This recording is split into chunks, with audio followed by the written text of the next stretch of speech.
Hi, CHW Hub. It's me, Nurse Sarah, and today I'm coming to you to talk a little bit about a subject that a lot of you have expressed interest in, but also Nurse Maggie with the congregate testing and vaccination team has thought would be a really great supplement um, for your trainings.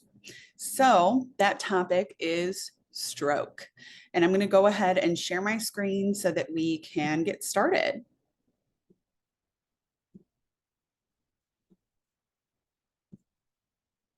All right.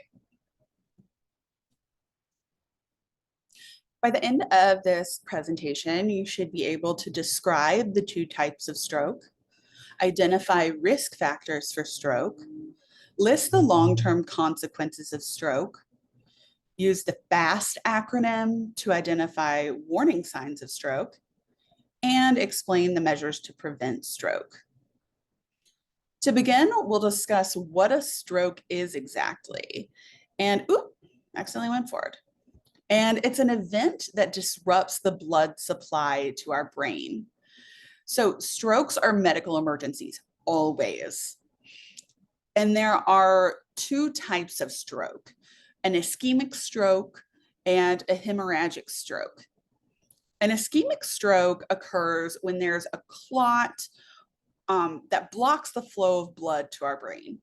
You might hear people refer to this type of stroke as a brain attack. There are also transient ischemic attacks, which are not actually full strokes, but they are warning signs of a future stroke. Now, even though they are not full strokes, we still treat transient ischemic attacks as a medical emergency.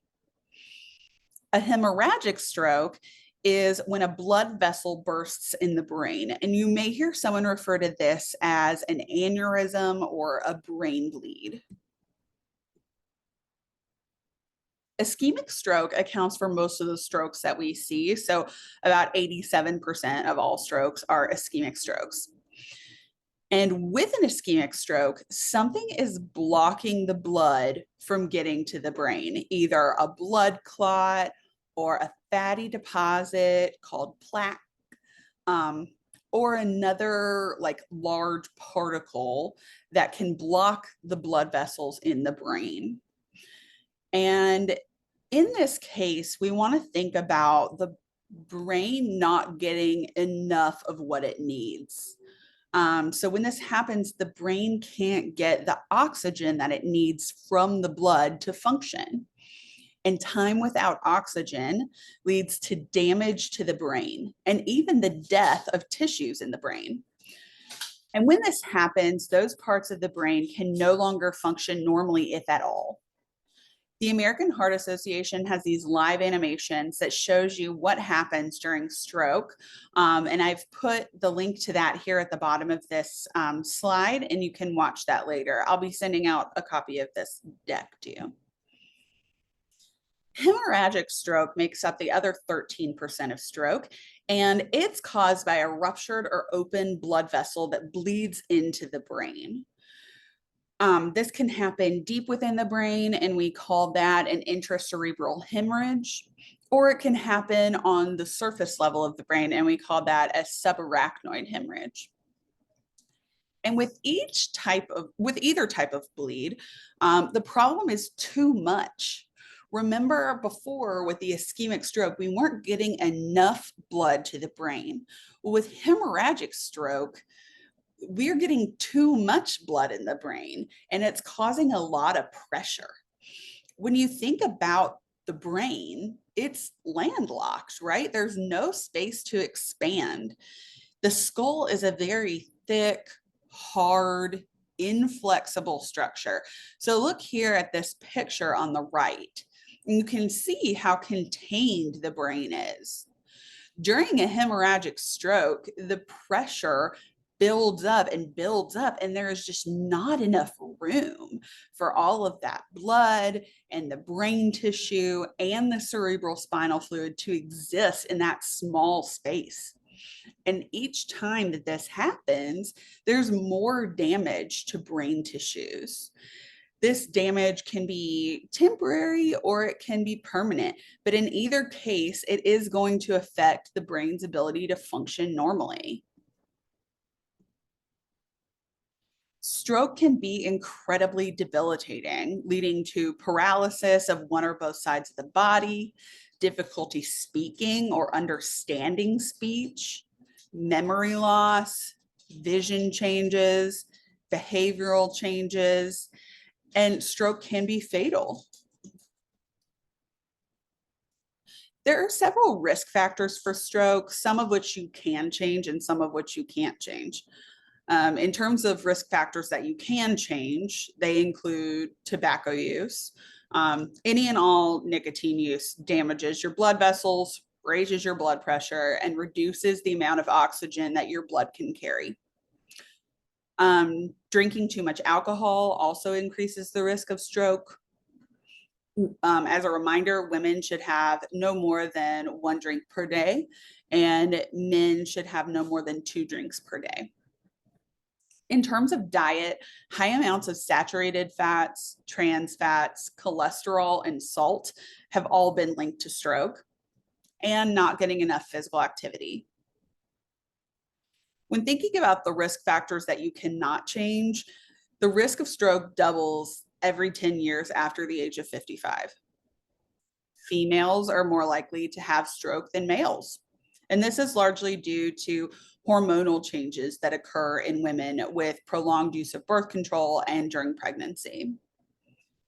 Non-Hispanic Black people and Pacific Islander are most likely to have stroke, more than those of Hispanic, Native American, European, or Asian descent. And there may be a genetic link to stroke. And then when we're thinking about preventing stroke, we're thinking about those factors that we can change.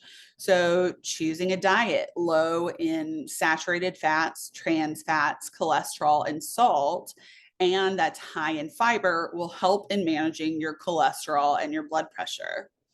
Physical activity can also help lower your cholesterol and blood pressure levels. As a reminder, adults should get 2 hours and 30 minutes of intentional movement per week, and children and teens should get 1 hour of physical activity every day. Like I mentioned on the last slide, smoking causes damage to your blood vessels, which makes it easier for those fatty plaques to develop.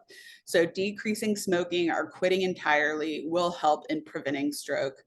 And lastly, limiting your alcohol intake. When looking for signs of a stroke, we want to think fast. F stands for facial drooping. A is for arm weakness. S is for speech difficulty, so they may be slurring or not making any sense. And if you notice these symptoms, it's time to call 911. We should definitely be passing this information on to our patients so that they all know the signs. Here are links to some resources we can provide to our patients, both here at Rush, in the community, and online. At Rush, we have our own nutrition and wellness center, stroke prevention clinic, and smoking cessation class. The YMCA also offers low-cost health and wellness services, including health education classes, fitness classes, healthy eating and cooking classes, and smoking cessation classes.